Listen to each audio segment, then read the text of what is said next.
So hello everyone, welcome to this webinar that we organized. We as DTV Capacity Building together with Decisio, a great webinar about Bikenomics. Let me put this on the screen. So a short webinar introducing you, well, some basic principles about Bikenomics. Why have we organized this? Most of you probably find yourself in a situation where you plan for cycling or, well, promote cycling. Most of the time, your stakeholders that you are engaging with don't speak cycling. Bikenomics is your talk. It could help you to improve your case for cycling or build your case for cycling. And this concept helps to each city, each culture, and each level of experience, whether you are a starting city, a climbing city, or a champion city. What we have on the agenda, a little bit of introductions, why this webinar, the introduction to the Bikenomics itself, and some further information about possibilities to learn more about Bikenomics. I work at a company called DTV Consultants. DTV Capacity Building is our international training label, and especially abroad, we really focus, and well, actually it's our mission to teaching you the key factors in safe and successful bicycle infrastructure. But I think which is a unique, personal, and proven approach. At DTV Consultants, we specialize at cycling and road safety. One of our flagship projects a couple of years ago was the update of the famous Crow Bicycle Design Manual, which holds all the, well, the Dutch bicycle infrastructure design knowledge. And next to our well, knowledge and consultancy work, we've been developing a lot of great trainings in the field of traffic engineering, mobility planning, and cycling infrastructure. And we work together with a lot of partners in our work. And for this particular topic, Bikenomics, Decisio is the real subject matter expert. And both of our companies are member of the Dutch Cycling Embassy, which is an umbrella organization, well, collecting and bringing together all that, well, Netherlands is working on in terms of cycling infrastructure, policy, intelligence, etc., etc. So it's also really worthwhile to have a look at that website, dutchcycling.nl. But without further ado, it's for me, again, a pleasure to introduce Matteo Jarre from Decisio, which yeah, will guide us in the introduction to Bikenomics. And Matteo will also further introduce himself. So Matteo, if you could take over the screen, and the floor is yours. Thanks a lot, Taya. Right away, taking over. You should already be able to see the presentation, I hope. Yes, it's coming along quite well here. Okay, so hello everybody, and once again from myself as well, welcome to the course. Taya has already said things about myself and the company I work with. We are a consulting company. We specialize on economic planning and urban planning, but we have our specialty really is on cycling planning and walking planning. We developed methodologies for Bikenomics and also what we call walkonomics, so the study of the impacts of cycling, in this case, on society, which is, of course, the topic of the webinar we are providing and offering.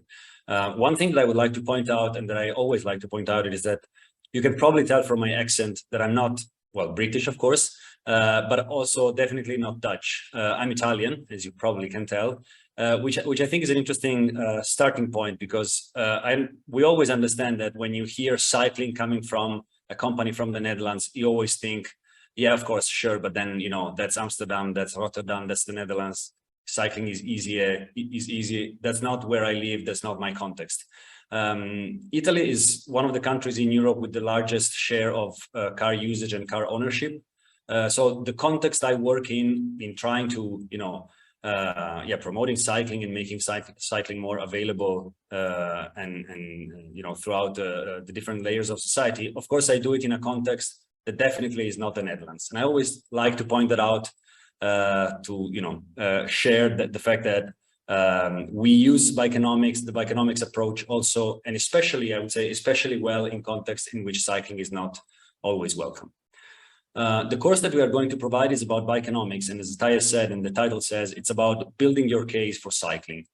Let me tell you in 3 small chapters what you will get if you enroll to this course. The first thing is, and I would really say that this is really the goal of Bikenomics, is the capability to shift the way you talk about cycling, the message that gets attached to cycling.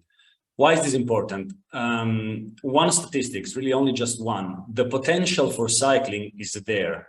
60% of urban trips worldwide are shorter than 5 kilometers. This is a statistic that is probably even a bit higher in some European countries, a bit lower, for example, in the US, but the potential for urban trips done in cycling, as well as walking, of course, is very high today.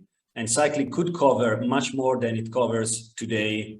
In most European countries, cycling levels are about 5% of the modal share, or some figure around that. The potential is there, but cycling does not get funded. Cycling does not get a lot of attention from policymakers and decision makers who deal with transport. The reason for that, there are many reasons for that, but I would say that amongst the main reasons are the fact that we attach the wrong message when we present cycling. Cycling usually gets presented in some of these messages that I'm trying to present right now. And I'm also trying to show you how Bikenomics can actually help you present shift that same message in a completely different way. We talk about cycling as something that, we'd rather not do it, but we really have to do it because we have all those policy, environmental, blah, blah, blah goals that we have to achieve and that we have to show that we do something for the environment, and cycling must be part of the deal, although it is expensive. This is really non-effective because nobody likes to be forced to do something that, just for the sake of it. If you use Bikenomics, you can actually show that cycling is not just good for the environment, it's actually a cost-effective tool to achieve economic development, sustainable economic development, but economic is really the word that I would like to stress here. So it's about the environment, and it's about reducing CO2, and it's about reducing pollution, but it's about much more than that. And Bikenomics really can help you show that there are many, many impacts attached to cycling on society, much larger and much broader than just the environmental ones. Another message that really is similar, but that we always, it's always an issue not to present cycling like that, is a necessary sacrifice. This also comes from the understanding of cycling coming from the sport, the Tour de France, the Giro d'Italia, the cycling as sweating. And this is really not something that, a lot of people are familiar with, and this is not something that really attracts a lot of people. And also as a policy, we put cycling as a necessary sacrifice. We'd rather not do it again, but we must. If you use Bikenomics, you can present cycling as a tool to improve the quality of life of people. What is important is not just of people who cycle, but to improve the quality of people who don't cycle. And this is really something that through Bikenomics you can present very well, and that's also very important. And finally, there's always this issue about cycling being a topic for advocates. If your mayor or your governor or whatever presents things and is into cycling, that's usually because they come from advocacy. And there's nothing wrong with that, but it must not be necessarily only that. A politician that invests and decides to promote cycling must not be somebody who's an advocate for cycling. I would say that the opposite is rather true. Through Bikenomics, you can explain, you can show that if you do not invest in cycling, so you can put a little bit of fear of missing out in politicians. If you do not invest in cycling, you are missing on a significant opportunity, and you're actually doing I would say a disservice to your community, to your constituents. And this is really the main idea of why Bikenomics is important, and the very purpose of this course, of these webinars that we are going to provide. Cycling is not just those two people cycling, because most people and most decision makers are not going to relate with them if they don't already cycle. Cycling is about a much broader view on society, and it's about making the quality of life better, especially for the people who do not cycle. and of course, all the relevant socioeconomic impacts of cycling that go beyond just the environment. So the reason why the economics perspective is good and it's useful and it's efficient is that it presents cycling not in a narrower way, because you could think that the economics of cycling is cycling and you go even into a niche of cycling, but it's actually a broader perspective, because it takes cycling away from just cycling, just transport, just the environment, into a broader view of society. The second, so this is the first thing that you will get a different way of present the message about cycling. The second thing is specific knowledge, of course. We're not just going to talk about the message. We're going to talk about the tools. We're going to talk about numbers a little bit. This is not a course in economics. It's not going to be, but we will do a little bit of what I call BES, boring economic stuff, a little bit, I promise, just a little bit. But some of the tools, some of the terms, a little bit of vocabulary is necessary to understand what we talk about when we talk about the economics of cycling. This is just an example of some of the things that you can approach through Bikenomics. You know, there is a cycle path, goes from A to B, and a perspective shift of 3%, let's just say, of car driving. And you can measure that it will, or you can model that it will decrease the CO2 emissions and it will increase the physical activity, etc. But the cycle lane, the cycle path, comes at a cost of 1.5 million euros, just for the sake of the example. And so the question is, shall it be built? Is it a good investment? Is it a good use of public money? How do you answer that question when you have all these different impacts that you can evaluate, but you cannot really compare with the cost, because CO2 is CO2 and it's not money. And really, this is where Bikenomics can come in hand. There are three main tools. We are going to cover them all during the 3 webinars, the 3 days of the course. 3 tools that you can use to answer different questions. The first tool is really, you have to look at the microeconomic level, it's called. So the wallet of somebody, the bottom line, your bank account of the single person, the single company, or the single shop. And you're really looking at what cycling means for them in terms of pure cash, let's say. The tool that does this is called the financial business case. And it's really the discussion that you're having with your friend who is not into cycling, and you're trying to convince them that at the end of the month that he's going to save money, he or she is going to save money in gasoline, etc. To you know, in a more professionalized way, this is the financial business case. You look at the bottom line and pure cash level of the problem. You can actually go broader than that, and you can talk not about microeconomy, but about macroeconomy, and look at cycling in terms of it's called economic impact study. So cycling in terms of GDP and growth for a sector, for a street, for a neighborhood, for a region. The difference being that you're not talking only about the cash of, you know, one single shop or one single traveler, but you're talking about, for example, is cycling going to be good in terms of job creation, or in terms of how the impact of cycling is going to trickle down into the different sectors of the economy. So that's a different approach. And there is a third, and probably the most famous, let me say, or the most interesting approach is even broader. It's called the welfare economy. And so it's the idea of studying what happens when people cycle, when you promote more cycling, what happens in terms of health and the effects on congestion. And yes, of course, the effects on climate change and local air pollution, and how you can transfer and translate all those impacts into monetary values. You do that through something that's called a social cost benefit analysis. So very quickly, the financial business case is cash. And the question is, if I put money in it, what do I get as a return? So it's a really investor-centered type of approach. This is an example that a project we did in Lima, which was a combined analysis. But as you can see, what we did when studying parking policies, so implementing bike parking policies at the University of Lima, we did calculate the safe travel costs and the safe parking costs for whom? For the university. For the university who was willing to put money for building cycle parking. They asked, okay, are we gonna, get back of those money? What's our payback time? And this was the result that we got in that analysis. So pure cash, financial business case. The economic impact, as I said, is a bit different. The question is not cash. The question is GDP and jobs. And so, of course, local policymakers, local politicians really like this, because they talk about jobs, which is their political currency, one of the main political currency that they have. An example of a project we did in northeastern Italy, I did in northeastern Italy, and of course we're going to go much deeper in examples during the course. The question was, if in this northeast region around Venice, we invest more in cycle tourism specifically, what are we going to get in terms of economic impact in 5 years? And the question, so that was the question, the answer was, you're going to get a lot of money, a lot of economic impact, not just in hotels, which you might expect, but in a lot of different sectors of the economy, because people coming there and spending money, they spend money on many different things, and this money basically trickles down into the local economy. An interesting point about this is that this is a tool that you can show, that you can use to show, for example, that cycling creates an economy which is much more local, much more circular, if you want, in a way, than, for example, car driving.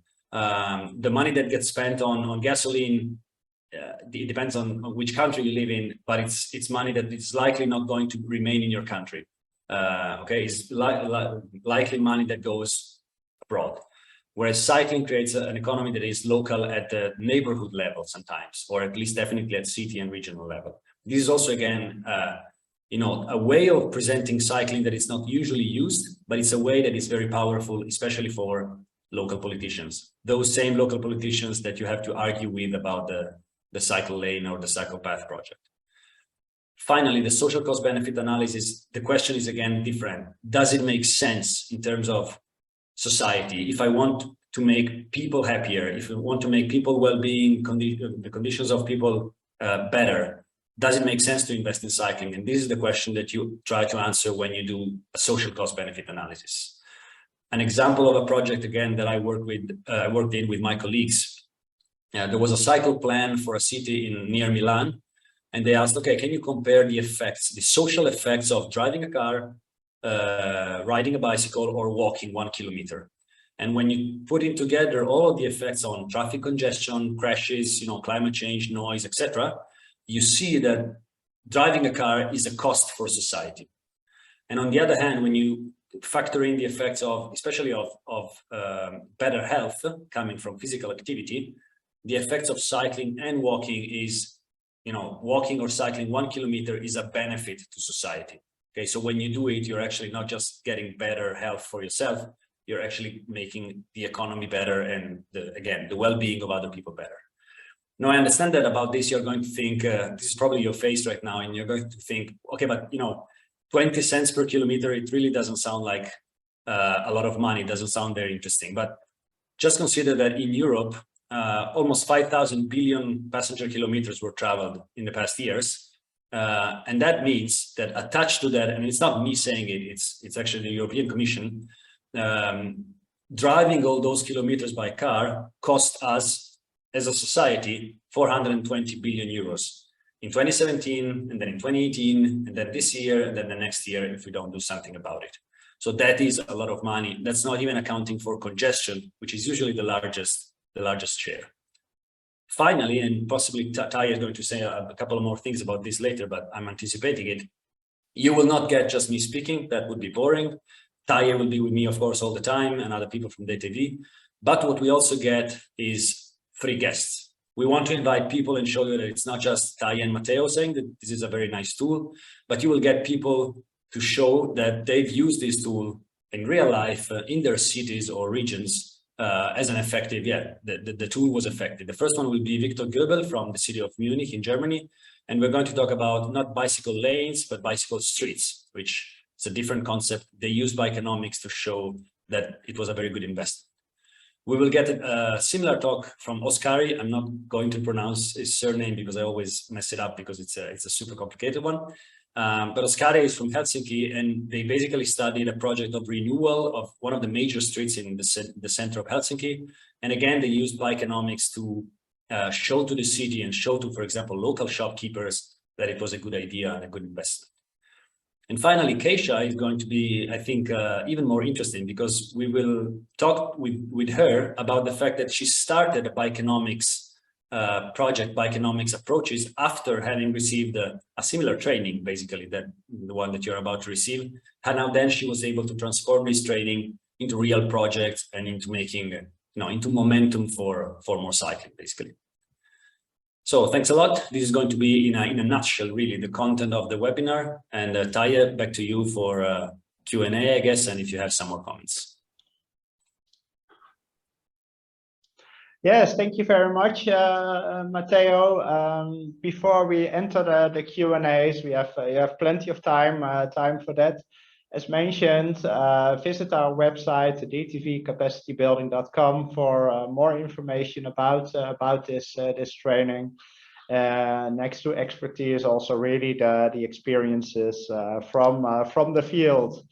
Really relevant for also any type of background in the end, if you are into the projects, the policies, the campaigns, or the plans.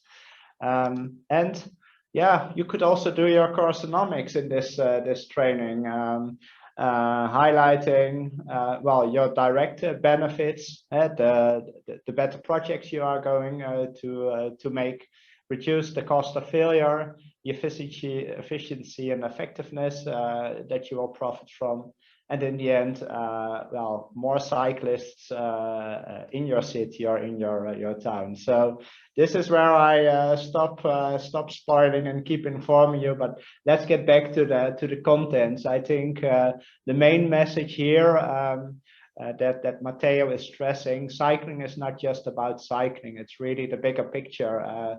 The societal benefits, but perhaps also the direct income effects for entrepreneurs or shopkeepers. So there's, well, we've briefly touched upon some of these elements, but yeah, we are hoping that already this short introduction has expanded your horizon and has expanded your view on cycling. So thanks again for your attention. Thanks for your presentation, Matteo. This is where we stop the recording and we really engage in the Q&As and the discussions.